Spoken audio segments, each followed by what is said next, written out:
It was Friday morning and I was looking forward to the end of the working day. It's not that I find internal sales boring. Well, maybe a little bit, but it certainly doesn't compare to golf or intimacy with a woman. But alas, back to reality. Perhaps I should introduce myself a bit.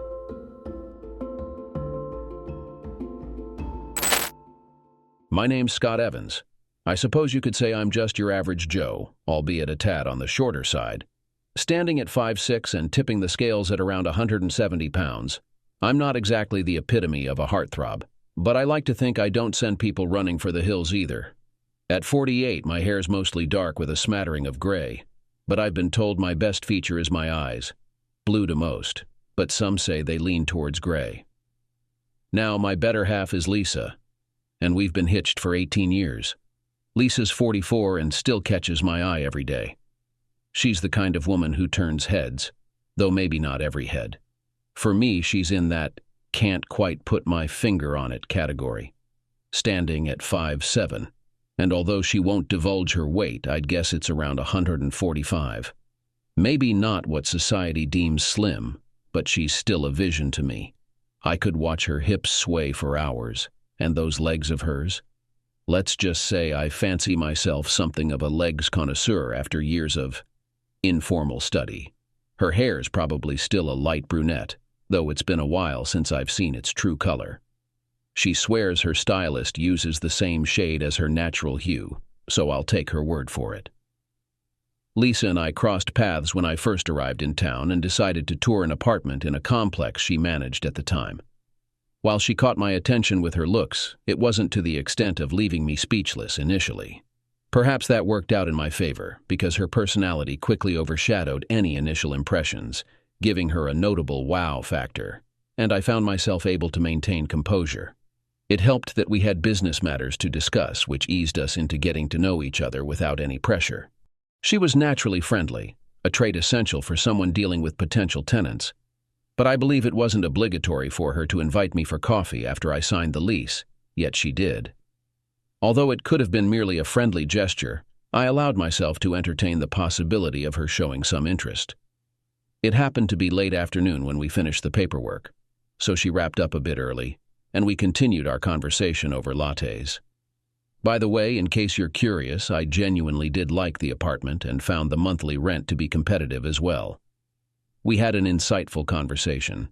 I discovered that after finishing high school, Lisa spent a few years working in retail.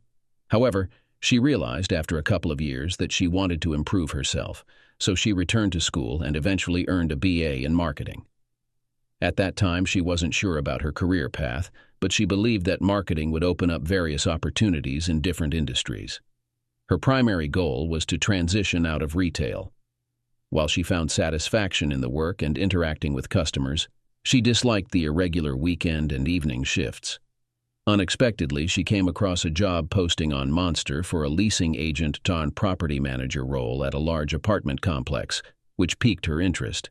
She viewed it as a more professional role that would still allow her to interact with customers while offering more conventional working hours.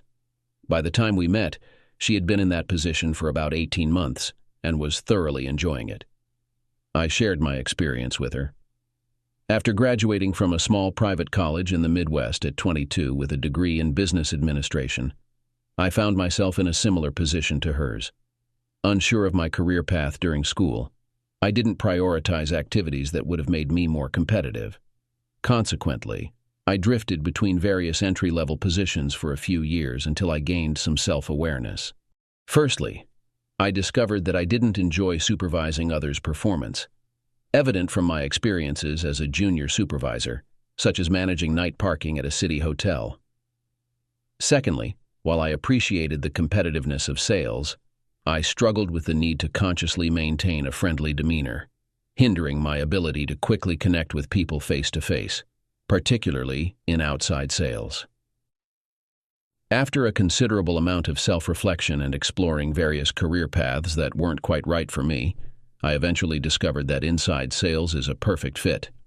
I still get to enjoy the competitive nature of sales and leverage my strong speaking skills, all without the challenges that come with outside sales. It was intriguing. I found myself effortlessly smiling around Lisa, without even realizing it. When I finally glanced at my watch, I realized we had been talking for hours. "Lisa, I'm happy to keep chatting as long as you'd like, but I also want to be mindful of your schedule. Shall we call it a night? And I assume it's a given that we'll meet up again soon, right?"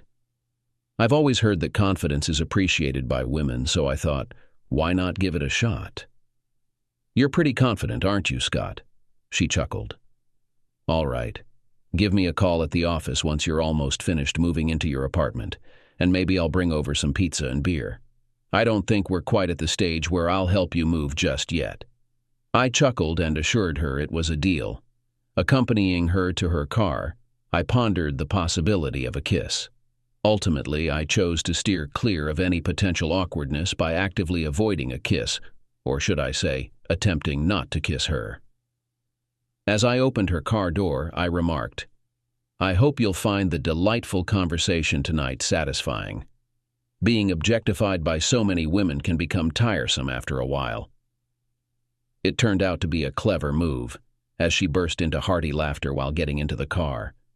Later, I learned she truly appreciated my effort to make the moment as smooth as possible. For once, I decided to let things unfold naturally. While I was keen on seeing Lisa again and hoped she felt the same, I refused to let her consume my thoughts or dictate my schedule, especially since I was new in town and starting a new job. I immersed myself in learning about both our company's products and those of our competitors. Being in the industrial supply sector meant dealing with a vast array of products, though none demanded significant effort on my part. Our products were essentially commodities. The true value proposition, from a sales standpoint, lay in our service. Our key offering involved managing inventory levels for our clients. We tailored our approach to either maximizing inventory levels or optimizing order quantities, depending on what brought them greater value, a slightly better price, or the savings from minimizing inventory without risking stockouts. Fortuitously, I grasped our true competitive advantage early on, which propelled me to become the company's top performer within about 18 months. But let's shift gears from work. I'm sure you're more interested in hearing about my progress with Lisa. As I mentioned earlier, I maintained a cool demeanor around Lisa. A few days later, I found a valid reason to visit the office and expressed my enjoyment of our previous conversation, suggesting I'd welcome another opportunity to chat. Yet I refrained from making specific plans, eager to gauge her interest. About a week later, she stopped by my place just before leaving work on a Sunday afternoon. Saturday and Sunday were her busiest days, so she had Monday and Tuesday off. She wanted to ensure I knew about the complex's pool mixer the following weekend. Considering she could have easily called and there were flyers all over promoting the event, I took it as a sign she was interested in seeing me again. And so began our relationship, which in many ways followed the traditional trajectory of a budding romance. Although we were both clearly interested in each other romantically, we decided to take things slow. The playful banter between us was enjoyable, and we would meet up once every couple of weeks. I always looked forward to seeing her again, and I like to think she felt the same way. We also spoke on the phone once or twice a week. Our time together was mostly relaxed and casual. Both of us preferred staying in, though I dislike the term homebodies. We found as much joy in watching our favorite reality TV shows together as others might in going out for dinner and dancing. Plus, she appreciated my dry and sarcastic sense of humor, which was a definite bonus. As previously mentioned, there was a period at the start of our relationship where we enjoyed not getting physical for quite some time. However, let's not exaggerate that. I wouldn't want to return to that phase, but back then it was interesting and somewhat defining for us as a couple. We engaged in playful banter, often trying to outwit each other with comments like the one I mentioned earlier when I joked about just being a body I was proud of. Over time, we began spending more and more time together, often meeting several evenings or lunches a week. The initial fun we had in delaying physical intimacy, despite the evident chemistry, started feeling awkward. We had fallen into a routine, unsure of how to break free from it. Everything changed one day when we took Lisa's dog, Sophie, to the dog park. Sophie's breed was uncertain, but lab mix was a common label used to describe her. On our way back to the car from the fenced play area, I tripped over a loose rock and fell. Naturally, I made it appear as comical as possible, true to my nature. Lisa burst into uncontrollable laughter, while Sophie, in the interpretation of a dog lover, came up and showered my face with gentle kisses. "It looks like this is your first kiss in months," Lisa exclaimed between fits of laughter. "Well, if I can't get it from you, I might as well ask Sophie for it." As soon as those words left my lips, panic seized me. They were uttered thoughtlessly, which left Lisa the opportunity for various reactions. I was hoping for a light-hearted exchange of opinions. What followed surprised me a lot. Lisa knelt down. Maybe it was a comment that she didn't realize I was waiting for her, but I wasn't sure. No matter what, she pressed her lips to mine, giving me the coolest kiss of my life. Do you remember that feeling from your youth when a simple whisper in your ear could cause fireworks in your pants? This is akin to what I experienced after enduring a long period of physical restraint that I forced myself to. Her tongue had a mixture of assertiveness, persistence, and tenderness at the same time. Keep in mind, I have long passed the age when a simple kiss could excite me. It became clear that we urgently needed to leave the room, as the situation was rapidly escalating and moving into an area unsuitable for public display, so as not to run the risk of arrest. So we went to her place where our lips couldn't find a break. Choose from a variety of cliches, fireworks, chemistry, whatever you want. The time we spent together that day, evening, and night exceeded all possible descriptions. As you can probably guess, our transition to a physical relationship was the impetus for us to become husband and wife, in all respects except the legal one. We rarely spent time apart unless one of us was working or I was playing golf. I even attempted to persuade her to join me on the golf course sometimes, but she resisted, considering it my cave time. Despite this, we were both incredibly content. Although I didn't feel a pressing need to get married, I couldn't picture myself with anyone else. So a few months later, I proposed. It happened to coincide with a proposal on The Bachelor, which may not seem very romantic to some, but for us, it was perfect because it was quintessentially us. Lisa burst into laughter, perhaps even tears. Once she composed herself, she jokingly said, "I suppose I owe you an official yes, even though you already know it." Needless to say, I was overjoyed. It appears that our marriage followed a common trajectory. Initially, it was filled with excitement and joy, but over time it settled into a more comfortable rhythm. Lisa and I shared many interests while also pursuing our individual passions. Although we considered having children, the timing never felt quite right. At first, we were too wrapped up in each other to consider expanding our family. Eventually, inertia set in, and we continued to lead a healthy and satisfying bed life, albeit with a more realistic frequency. As I reached the age of 46, I noticed a decrease in my libido, which was perfectly fine with me. Our intimate moments remained pleasant, but we no longer felt the constant need for them as before. I'd say it was around 2 years ago when Lisa started to undergo some changes. They were so gradual and subtle that I didn't notice them at first. She seemed less interested in intimacy and rarely dressed in a way that caught my attention at home. But I figured that was just part of married life after several years, right? Interestingly, around the same time, she began dressing even more stylishly for work. She consistently wore attractive heels, and whereas she used to wear skirts only occasionally, she now wore them almost daily. When I asked her about it, she mentioned that her position demanded a more polished appearance. By then, she had been promoted to regional manager at her property management firm and was highly esteemed within her company. As I mentioned earlier, Lisa's interest in our intimate relationship was fading, and despite the fact that my own desire had decreased over the years, I still desired more intimacy than I was getting. To satisfy my needs, I have started reading various short stories in recent months. One day, when I was engrossed in a story and about to indulge myself, usually when Lisa was busy with late-night meetings or entertaining business people over dinner, something struck me about this narrative. This was told on behalf of a woman named Linda, who came from a town not far from ours. Linda was married to her husband Steve for 2 years less than Lisa and I were. Linda, the CEO of a real estate management company, was 5 feet 9 inches tall and weighed 130 pounds. She had gorgeous dark hair and blue eyes.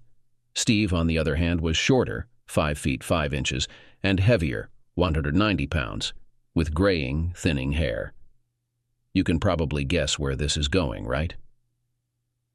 The gist of the story was that Steve had a small instrument and Linda didn't like him. It's worth noting that, perhaps unsurprisingly, by this point, like the couple in this story, my own medium-sized Scott had lost interest. Despite Steve's flaws, Linda genuinely loved him. To satisfy his desires, she willingly had affairs with wealthy men, discreetly bringing them home while Stevie was away. Steve knew about this arrangement, although he didn't say it out loud. You can call me paranoid, but I was worried about too many parallels between our lives and this story. I opted to call in sick to work and make a necessary trip to Radio Shack to purchase voice-activated recording devices and motion-activated cameras. Initially, I thought of these as mere plot devices, but to my surprise, they were readily available, albeit mainly for my storytelling needs. Finding suitable hiding spots for these devices was challenging, but eventually I managed to place microphones and cameras in critical areas, providing me with adequate coverage. Predictably, it was difficult to act normal around Lisa in the following days, given my suspicions.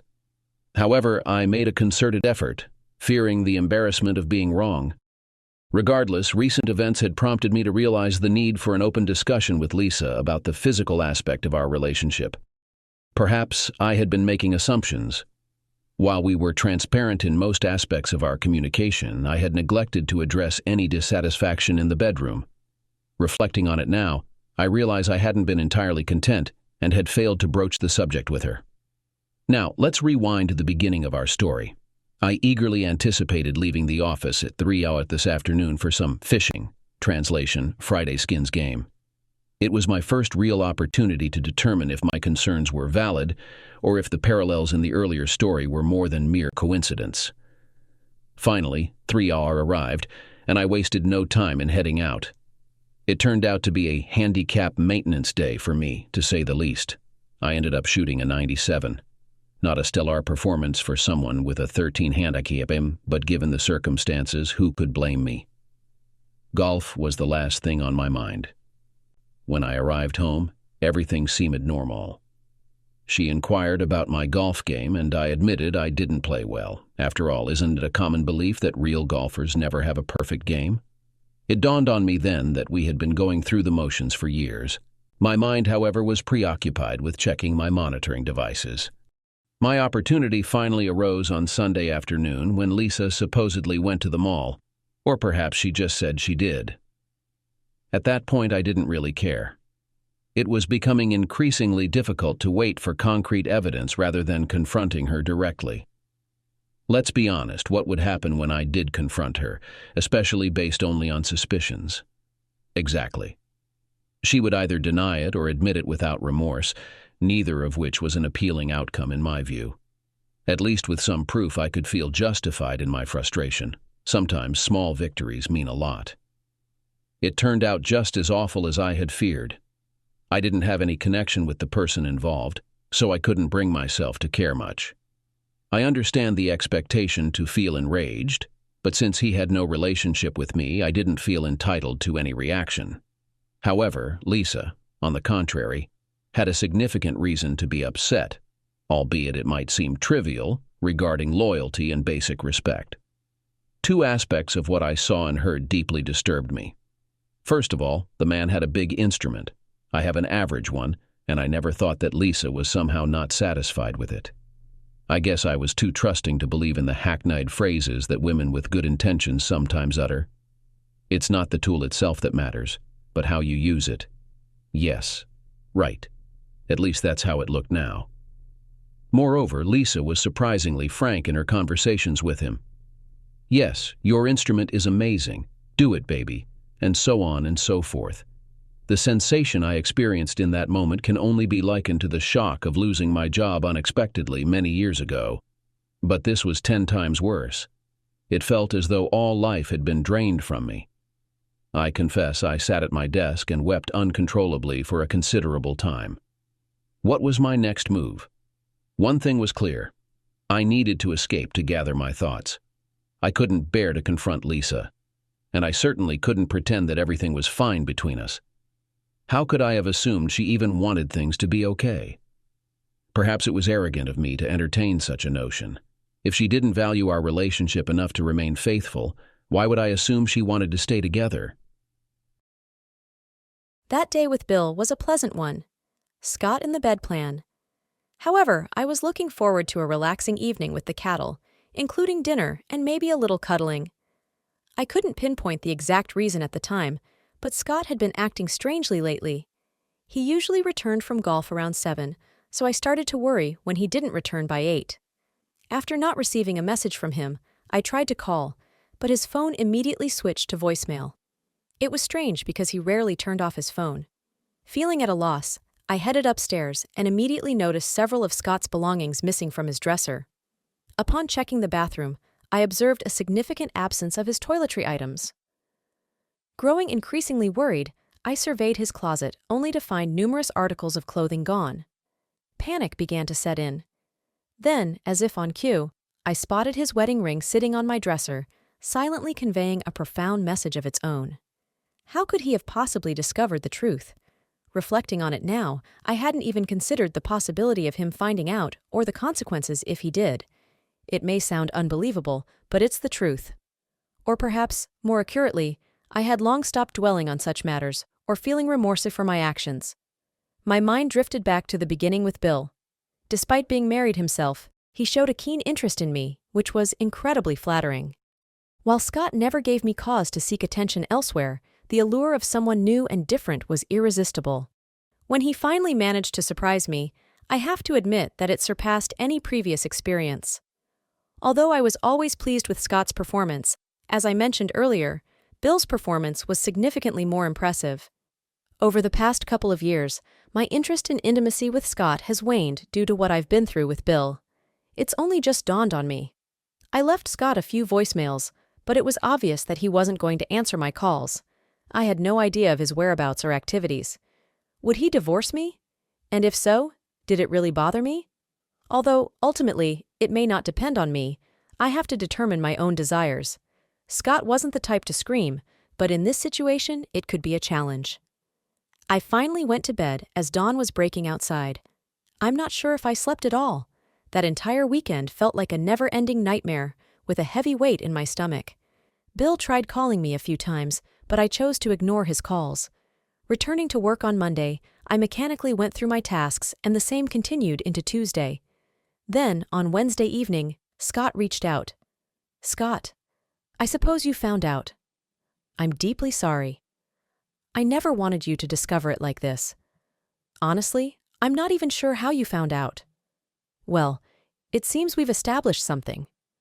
You're not sorry for doing it, you're sorry for being caught." "That's not what I meant, Scott." "I'd argue that's precisely what you meant. Let me explain why I did it, what was lacking in our relationship, and why I felt unsatisfied. Then perhaps we can have a real conversation, if you're interested. Or would you prefer to just end it with a divorce?" "No, I can't give you satisfactory answers to those questions right now, except one thing. I don't want a divorce." "Then call me when you're ready to answer those questions. That's when we can decide if there's still an us and what to do next." "Okay, Scott, I will. And thank you for being open to talk." Scott, as I mentioned, wasn't typically prone to sudden bursts of anger, but I was still quite surprised by his calm demeanor. It seemed there might still be hope for us. However, our conversation revealed that I was ill-prepared to address the tough questions he rightfully had. Deciding to call in sick the following day, I hoped to avoid distractions from work and instead focus on sorting through my emotions. I felt a jumble of conflicting feelings, including guilt. Strangely, though, and I'm reluctant to admit this, I also felt sorry for myself for being caught and for the possibility of losing Bill. I understand this won't garner any sympathy, but since I've been caught, honesty seems the best policy. I found myself sitting at the kitchen table, armed with a notebook, for unknown reasons, but at that moment it seemed like a good idea to me, and a cup of steaming coffee. Thinking about Scott's questions, I lost track of time. It must have been several hours already, as evidenced by an almost empty coffee pot emitting a burning smell, signaling that, unfortunately, the remains of the coffee were drunk, which probably led to the unsuitability of the coffee pot itself. As the day came to an end, I realized that I could rely on Scott's love and forgiveness. The truth was that my transgression was caused by a desire to attract someone's attention. Although I cherished Scott's affection and attention, I was used to it. The truth was that our intimate moments lacked the spark they once gave me. My meeting with Bill, who had a more generous anatomy, irreversibly changed my perception. The weight of this realization brought tears to my eyes again. Scott didn't deserve to face such a reality.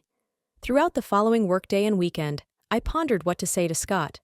I understood that if I didn't reach out soon, it might become pointless to do so at all. Yet, I questioned whether I had compelling responses to justify the conversation. Finally, on Sunday afternoon, I made the call.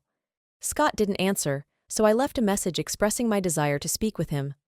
Roughly an hour and a half later, he returned my call. "Hi, Lisa." "Scott, thank you for getting back to me. Are you prepared to talk now?" I'm not entirely satisfied with my responses, but I suppose I'm as ready as I'll ever be. "How about lunch tomorrow, then? We could grab something from a drive-thru and meet at the park." "All right, Scott. What time?" 12:30, by the pond." "See you then." He had already ended the call. That night, as I tried to drift off to sleep, I grappled with what I would say to Scott. I had to acknowledge that I wanted to have the best of both worlds. If Bill were unattached, would my feelings be different? I had to confess, probably. Yet, the intimacy with him was undeniably more fulfilling, although it had been losing its spark lately. I needed to understand why and take action, if given the opportunity. By the time sleep finally claimed me, I had formulated a plan. It was undoubtedly risky, but at least it was a step forward, better than standing still. Perhaps it was a bit cunning of me, but the next day I dressed in Scott's favorite outfit, a blue dress that subtly accentuated the curves of my chest, and a skirt that hinted at the contours of my thighs. I knew Scott had always admired my legs. And, would you believe it, I even opted for alluring lingerie? I know, but then again, how did we find ourselves in this situation in the first place? I guess I've proven that I don't always think things through clearly. In the moment, I reasoned that it couldn't hurt. Scott seemed to freeze when he sat down next to me at 12:40. Even though he was a few minutes late, I had no reason to object. After a short pause, he finally broke the silence. "Well?" "Nothing is more soothing than striving for comfort before a difficult conversation, eh? I understand, I really do. It's all my fault." "Scott, I don't even know where to start. First of all, you were an exemplary husband, which is what any woman could wish for. This is what makes the situation even more painful. I honestly can't say for sure that you did or neglected something that led to this. I still can't figure out how you found out about it, although it doesn't matter, but it was never my intention to hurt you. Anyway, I have to admit that my meetings with Bill brought me satisfaction. I'm not saying this to hurt you, but it's true. At first, our intimacy was exciting and satisfying for a long time, but it's different with Bill. To be honest, he is more gifted than you. But obviously none of this justifies my actions. I don't want to ruin our marriage. I really love you, although it may be hard to believe, given what I just told you. I cherish every aspect of our life together, including our intimacy. I understand that you may not be ready for this, but could you think about staying together, allowing me to continue my relationship with Bill? I was filled with anxiety as I waited what felt like an eternity. How foolish and self-centered I must have been to bring this up. At last, Scott replied, "I must admit, I'm taken aback. I would have thought you'd mention divorce if you felt this way about our intimacy. If I entertain this idea, how can I be certain that your love for me is genuine?" I was taken aback. I'm not sure what I was expecting, but it certainly wasn't this. I was fully prepared for him to immediately talk about divorce. I had entertained the slim possibility that he might forgive me eventually, after insisting that Bill be excluded from the equation. But never in my wildest dreams did I anticipate this response. I eventually replied, though I struggled to formulate a coherent response. I probably can't offer you a satisfactory answer to that, except to say that, given the chance, I will definitely make you feel loved and cherished. I hardly feel loved and cherished right now, Lisa. But then again, maybe you don't care, do you? Although the comment was entirely justified, it felt like Scott had delivered a devastating blow, hitting me both emotionally and physically, as if he had punched me in the face and gut simultaneously, sending me reeling to the ground. Tears welled up instantly, and it took me a while to compose myself. Just to be clear, Scott would never resort to violence against me in anger. He's far too honorable for that. I'm at a loss for words, Scott. If you insist, I'll cut ties with Bill. I assume you're aware of his identity. I still don't know how you found out, but I suppose it's irrelevant. I'm certain my involvement with him will peter out eventually. Okay. The fact that you're willing to let him go if I demand, it is sufficient for now. But I won't force you to do that. Every moment the situation became more unexpected. My heart was pounding with excitement, but I didn't dare let myself get too hopeful. I was mostly relieved that Scott seemed ready for us to stay together, but the prospect of continuing my relationship with Bill? It exceeded my expectations, especially considering that I approached this conversation with exactly this calculation. Here's the plan. You can either accept him or we'll get divorced, okay? I'll do anything, Scott. I promise you won't regret it. Make sure you keep that promise. First of all, I won't share you with anyone physically. To be honest, I rarely share you with anyone, but I categorically refuse to enter into any kind of relationship with another man. As long as you keep seeing him, I'll move to the lower floor. We were going to finish the basement, so I'm going to convert it into a bedroom and bathroom for myself. Basically, we're going to live as roommates until you decide to break up with him. You can invite him to your place, but please don't flaunt your relationship in front of me, otherwise it's over between us. Are you satisfied with this arrangement? The surprises just kept coming, leaving me flooded with joy, yet tinged with sadness. What was the use of remaining married if Scott was going to move out of our bedroom? Perhaps he'd reconsider eventually. I had to hold on to hope. Scott, you're entitled to set any conditions you wish. I'm just thankful you're still here with me. Hopefully, over time, you'll feel inclined to rebuild our intimacy. That largely depends on you and how you make me feel, Lisa. The next day, Scott moved back in and promptly hired a contractor to renovate the basement. Our spare bedrooms had already been repurposed into an office and gym. I attempted to persuade him to sleep in our bedroom until the basement was ready, but he refused. I even offered to take the couch, but he wouldn't hear of it. It intensified my guilt, though perhaps that was his intention. I waited a few days before reaching out to Bill again. Why did it take you so long to call, baby? Why didn't you pick up when I called? He knows, Bill. What? How does he know? Does it really matter? He knows, and he was deeply hurt, as you can imagine. Yeah, I suppose. So, is it all over? One would assume so, but no. He's okay with us continuing to see each other. Are you serious? What a coward. I can't believe it. Bill, let me be perfectly clear. Scott is not a coward, and if you ever call him that again, it'll be the last time you see or speak to me. Do you understand? I'm sure you're impressed by my assertiveness, and I'm gaining your support now. Okay, baby, okay, let's calm down. I just want to make that very clear from the start. Anyway, he's okay with us seeing each other, but while we are, he and I will essentially be living as roommates. He's moving out of the bedroom and setting up a room for himself downstairs. Well, why do you care? You still get to stay married, and we can still see each other. You're right, but I can't help but wonder why. And, to be honest, I'm wondering why bother calling it a marriage at all. The next day, we arranged to meet for lunch, but opted for a local motel instead of our house. I found myself hesitant to return there for reasons I couldn't quite pinpoint. It intrigued me. While I now had permission, I still wanted to be considerate, at least initially. My thoughts raced. Why was Scott responding this way? Though not perfect, the situation seemed too good to be true. Evening encounters with Scott were cordial, even friendly, yet lacked intimacy. We could have been mere drinking buddies. Attempts to engage in more personal conversations were met with polite topic changes. I began to sense a void within me. The following day, I met Bill, and the intimacy was merely satisfactory. I wish I could explain or alter it, but I couldn't. It felt as though the thrill had dissipated now that Scott was aware. Was it the deceit that had made it exciting before? Or was it dawning on me that I needed both love and desire alone was no longer sufficient now that love seemed absent? As I pondered further, it slowly dawned on me that I had achieved what I desired. However, upon attaining it, it diverged significantly from my expectations. Have you ever heard of a parent locking their child in a closet and forcing them to smoke multiple cigarettes upon catching them smoking?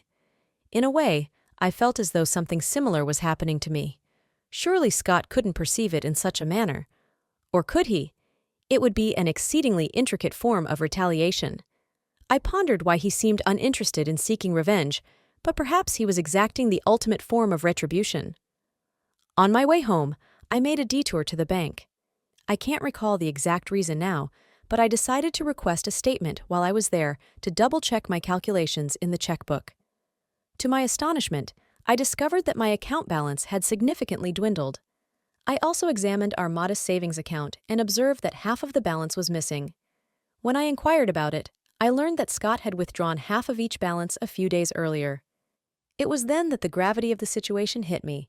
I knew I had to discuss this with Scott once I returned home. "Scott, can we have a conversation?" I inquired upon entering the house and spotting him on the couch, engrossed in watching his favorite college basketball team. He held a puppet of a bird with a prominent red head, a yellow beak, and the letters KU on its blue body. His attention oscillated between the game and occasional outbursts directed at the TV. I couldn't help but wonder what made the Shit Tigers particularly detestable compared to other teams. It would have been endearing if I weren't so troubled about our situation. Eventually, he noticed my presence and paused the game. Thank goodness for DVR, right? "What's on your mind, Lisa?" "Scott, why did you withdraw half of our money from our checking and savings accounts?" "I thought it best to separate our finances until we can sort out our marriage. But don't worry, there's a check for half of the mortgage and utilities on the end table." "That's beside the point, Scott. It's not about the money, it's about us growing apart." Scott paused, pondering for a moment before responding. "I'm confused, Lisa. You wanted the freedom to explore other relationships, yet you didn't want to compromise anything in our own? Remember, I did say I'd end it if you asked me to. That's not fair, Scott. So, you weren't willing to do it for the sake of doing what's right or out of consideration for me. Only if it was the only option to salvage our relationship? Well, when you put it that way... Oh dear, this conversation was not going the way I had hoped. What should I do now? I had definitely stirred up trouble here and was starting to realize it. "Lisa, let me help you with this. I agreed to stay married because I wasn't sure that I had been active enough over the years in expressing our needs and emotions. I didn't want to just leave, even though you cheated on me and betrayed our trust. I wanted to make sure that I did everything in my power to strengthen our relationship and ensure its viability and mutual self-realization. However, let's be clear. Although I admit that my physique may not meet your expectations, it is important to understand that this is the only body I have. I refuse to tolerate disrespect. Think about how our friends, family, and colleagues would perceive me if they found out about your infidelity, especially with a man I knew and tolerated, but at the same time completely devoted to our relationship. I'm sorry, I'm not interested in that. Let me clarify something else. I haven't asked before, but how long have you been involved with Bill?" "I haven't been involved with Bill. Just dating him." "Involved, dating, whatever. How long?" Scott was growing increasingly frustrated. The layers of deception I had woven were beginning to unravel, and I found myself disliking both myself and my predicament more with each passing hour. Tears welled up in my eyes once again. "Almost a year." A heavy silence followed. "A year? A whole year?" "Yes." There was no use in lying anymore, was there? "So, here's the deal. 1 year after you decide to end things with Bill, or anyone else for that matter, we can discuss whether we'll take our relationship beyond just being in name. Now, if you don't mind, this game is important." Now, the puzzle pieces were beginning to fit together. I was starting to comprehend the extent of my cruelty and the pain I had inflicted on the man I now realized I loved more than ever. I knew there was no justification for my actions. Not only had I betrayed Scott, but I had the audacity, insensitivity, and selfishness to request him to continue enduring it while also maintaining the aspects of our marriage that I enjoyed. God, I was beginning to loathe myself. A year seemed like an eternity, but there was no doubt I would endure it. Perhaps another month or so wouldn't make a difference, would it? Maybe just once or twice more with Bill, to relish the memories. You got it. I phoned Bill and met up with him again the following day. I'm practically a textbook example of self-destructive behavior, yet I went ahead anyway. After spending another few hours with Bill, I felt like scrubbing myself clean with steel wool. It wasn't thrilling. It didn't feel right. I felt tarnished and worthless. As I said goodbye and headed home, I made it clear to him that I had no interest in ever seeing or hearing from him again. To make matters worse, he didn't seem to care much. I hadn't wanted him to argue so much that it made ending things awkward, but I had hoped he'd at least try to persuade me to stay for my own sake. The situation was just getting worse and worse. Scott couldn't have orchestrated this, could he? He couldn't have predicted how I'd start feeling, and that Bill would essentially dump me, or at least it felt that way, right? The following day, I informed Scott that my relationship with Bill was over. I don't know what I expected. Maybe I hoped he'd react with happiness, embrace me, and forgive everything. I know. Instead, he simply noted it on the calendar before addressing me. I'm relieved to hear you've made that choice. But understand, I don't trust you, and I don't believe you won't move on to someone else. You'll need to prove to me that you've been faithful for a year if you want us to reconcile. How you'll do that is your problem, not mine. With that, Scott began to walk away, then paused and added, Oh, and just so you're aware, I'll be having a guest over for dinner tomorrow night. It felt like the final blow. Wasn't this supposed to be it? Hadn't I learned my lesson by now? Just to indulge my self-pity, let me summarize. After being caught, several realizations dawned on me. 1. The excitement in my relationship with my lover quickly faded. 2. I deeply longed for the emotional closeness of my marriage. 3. I came to understand the value of the bedding aspects of my relationship with my husband, which have now been lost. 4. I felt intense self-loathing due to overwhelming guilt. 5. I suffered greatly from the pain I inflicted on Scott. 6. Surprisingly, I now experienced a sudden and intense jealousy, realizing that he might also seek connection elsewhere. Aside from these developments, the past few weeks had been relatively good. As you might have guessed, Lauren, that was her name, was strikingly beautiful. Standing at about 5'3", she weighed around 105 pounds, had gorgeous legs, red hair sprinkled with freckles, and a C-cup bust. She worked in a nearby office building, where she occasionally crossed paths with Scott at the connecting garage and security desk, engaging in brief conversations. Evidently, she harbored feelings for Scott for some time, though he had only engaged with her in friendly discussions until now. They had been spending time together for a few weeks now, and it was evident they were already quite comfortable in each other's company. She visited, and Scott cooked some steaks, which she praised endlessly. I knew all of this because I had been discreetly observing from windows and around corners the entire time she was there. She departed around 11, and I pretended to emerge from my room for a drink of water. She's beautiful, I remarked to Scott. Yes, she is. Thank you for saying so. Why did you bring her here? Was it to send me a message? I'm not sure what you mean, Lisa. You were involved with someone else for over 2 years behind my back. Are you really going to be upset about me seeing someone now that we've agreed we don't owe each other fidelity? I don't understand. I suppose it's just that, well, I'm starting to see how selfish I've been. I guess I beg you to take me back. Truly take me back. Let's talk about it in a year, Lisa. I didn't think I had any tears left to shed, but somehow I managed. To condense the story a bit, I persevered through the following year. I took on an extra part-time job to afford hiring a surveillance expert who monitored my every move with cameras and recording devices. Ironically, this was how I ultimately got caught. The reports were sent directly to Scott. He didn't acknowledge them. He remained friendly, but his emotional barrier remained intact. He kept seeing Lauren, and although I avoided witnessing their time together after the initial encounter, I assumed their relationship was serious. It was a grueling year, filled with alternating feelings of self-pity due to my own suffering and self-loathing for the pain I caused Scott. Scott never showed overt cruelty or hinted at seeking revenge. I suppose he simply needed this time to regain his sense of dignity.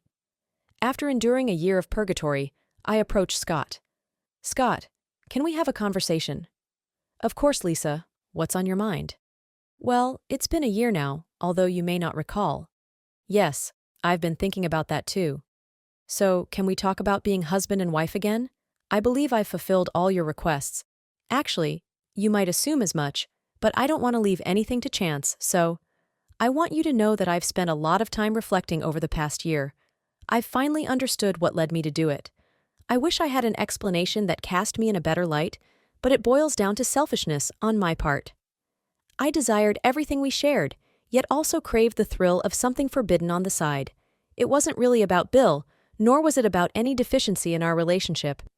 Initially, I convinced myself that as long as you didn't find out, I wasn't causing you harm. Now that I've had the chance to reflect objectively, I feel ashamed of my actions. I mean, I was ashamed at the time too, but evidently not enough to halt it. I want you to understand that I'm willing to do whatever it takes to make amends and mend our relationship.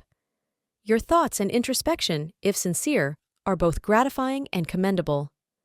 Although it pains me to say it, Lauren and I have made the decision to marry. I've developed strong feelings for her, and, while I don't intend to cause you further hurt, our intimacy surpasses what we shared.